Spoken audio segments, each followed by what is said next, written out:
Sir, ano po yung ahon? Yung ahon mahirap po isang organisasyon. Bakit mo ginagawa yung gentong adikain? Sige po. Thank you po.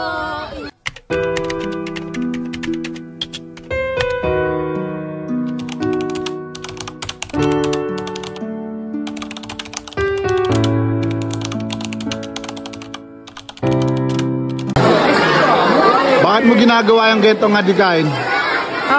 Siyempre kailangan natin sa buhay yan, no? Hindi lang sarili ang iniintindi. Kailangan na mag-share din tayo sa ibang tao para mas malaki rin yung balik sa atin.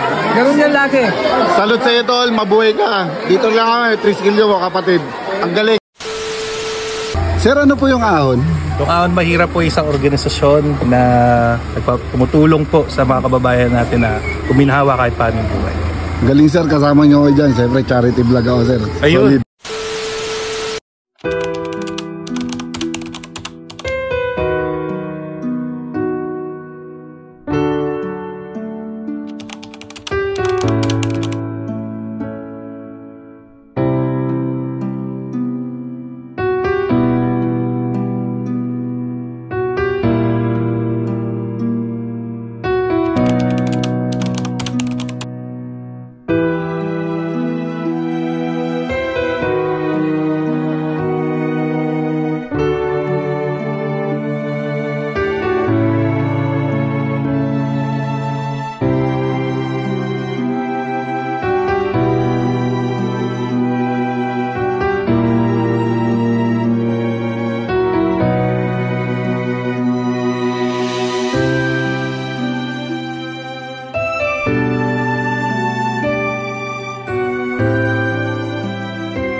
Thank you for watching.